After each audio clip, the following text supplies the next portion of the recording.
6-ാം ദിവസം. സുവിശേഷ ദീപം ഭാരതത്തിൽ. ഇന്ത്യയിലേക്ക് യാത്ര തിരിച്ച തോമസ് ലീഹ ഇന്ത്യയിലെ ഒരു തുറമുഖത്ത് കപ്പലിറങ്ങിയതിനെക്കുറിച്ച് തോമായുടെ നടപടികളിൽ ഇപ്രകാരം വായിക്കുന്നു. വളരെ നാളത്തെ യാത്രയ്ക്ക് ശേഷം അവർ യാത്ര ചെയ്ത കപ്പൽ ഇന്ത്യയിലെ ആദ്യ തുറമുഖമായ സാന്ത്രോക്കിലെത്തി. ആ ദിവസങ്ങളിൽ അവിടുത്തെ രാജാവിൻ്റെ മകളുടെ വിവാഹാഘോഷം നടക്കുകയായിരുന്നു. അവിടെ വരുന്ന എല്ലാവരും വിവാഹ വിരുന്നിൽ പങ്കെടുത്തിരിക്കണമെന്ന് രാജാവിൻ്റെ കൽപ്പനയുണ്ടായിരുന്നു. അതനുസരിച്ച് തോമസ് ലീഹായും സഹയാത്രികനായ ഹാബാനും വിരുന്നിൽ പങ്കെടുത്തു. വിരുന്നിൽ വിളമ്പിയിരുന്ന വിശിഷ്ട വിഭവങ്ങൾ ഒന്നും തന്നെ കഴിക്കാതെ തോമസ് ലീഹ ശാന്തനായി ഇരിക്കുകയായിരുന്നു. ഇത് അപമാനമായി കരുതിയ ഒരു പരിചാരകൻ ശ്ലീഹായുടെ കരണത്തടിച്ചു. ശ്ലീഹ ശാന്തനായി അയാളോട് പറഞ്ഞു, എന്നെ അടിച്ച കൈ ഏതാനും നിമിഷങ്ങൾക്കുള്ളിൽ ഒരു നായ കടിച്ചെടുത്ത് ഇവിടെ കൊണ്ടുവരും. നിമിഷങ്ങൾ കഴിഞ്ഞപ്പോൾ ആ പരിചാരകൻ സമീപത്തുള്ള കിണറ്റിൽ നിന്നും വെള്ളമെടുക്കുവാൻ പോയി. ഒരു കടുവ അയാളെ ആക്രമിച്ച് വധിച്ചു. താമസിയാതെ തന്നെ ഒരു പട്ടി അയാളുടെ വലത്തുകൈ കടിച്ചെടുത്ത് വിരുന്നുശാലയിലെത്തുകയും ചെയ്തു. യഹൂദ ഭാഷ അറിയാമായിരുന്ന ഒരു യഹൂദ പെൺകുട്ടി അവിടെ നൃത്തം ചെയ്യുന്നുണ്ടായിരുന്നു.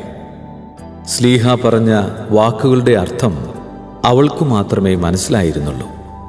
അവൾ ഉടൻ തന്നെ ശ്ലീഹായുടെ കാൽക്കൽ വീണ് അദ്ദേഹത്തെ വണങ്ങുകയും രാജാവിനോട് എല്ലാം വിവരിക്കുകയും ചെയ്തു.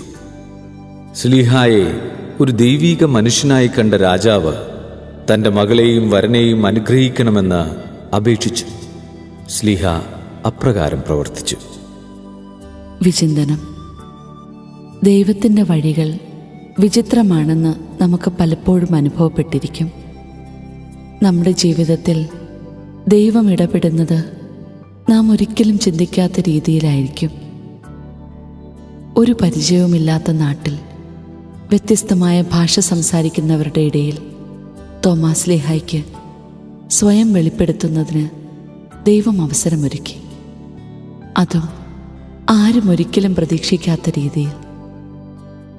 ഇന്ത്യയിലെ ഒരു രാജസഭയിൽ അറമായ ഭാഷ സംസാരിക്കുന്ന ആളുകൾ ഉണ്ടാവുക, അവൾ വഴി തോമസ് ലീഹ വെളിപ്പെടുത്തപ്പെടുക, അതിനിടയാക്കിയ സംഭവ വികാസങ്ങൾ എല്ലാം ദൈവിക പദ്ധതിയുടെ ഭാഗം തന്നെയായിരുന്നു.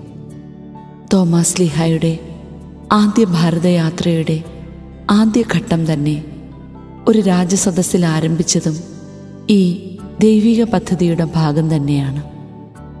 ഈശോ തൻ്റെ കൃപ വാഗ്ദാനം ചെയ്തുകൊണ്ടാണ് തോമസ് ലീഹായെ ഇന്ത്യയിലേക്ക് അയച്ചത്. ദൈവഹിതത്തിന് പൂർണ്ണമായും വിട്ടുകൊടുക്കുന്നവരോടൊപ്പം അവിടുന്ന് എന്നും എപ്പോഴും ഉണ്ടായിരിക്കും. അവൻ്റെ ജീവിതത്തിൻ്റെ ഓരോ ഘട്ടത്തിലും അവിടുന്ന് അത്ഭുതാവഹമായി ഇടപെട്ടുകൊണ്ടിരിക്കുകയും ചെയ്യും. ഈ വിശ്വാസമാണ് ഒരു ക്രൈസ്തവനെ മുന്നോട്ട് നയിക്കേണ്ടത്. ജീവിതത്തിൽ സംഭവിക്കുന്നതിലെല്ലാം ദൈവത്തിൻ്റെ കരങ്ങളും ഇടപെടലുകളും കണ്ടെത്തുവാൻ അവന് സാധിക്കണം. എങ്കിൽ മാത്രമേ തൻ്റെ ദൗത്യം പൂർണ്ണമായി നിറവേറ്റുവാൻ അവന് സാധിക്കുകയുള്ളൂ. ലോകത്തിൻ്റെ വിവിധ ഭാഗങ്ങളിൽ പ്രേക്ഷിത പ്രവർത്തനത്തിൽ ഏർപ്പെട്ടിരിക്കുന്ന മിഷണറിമാർക്ക് വേണ്ടി നമുക്ക് പ്രാർത്ഥിക്കാം.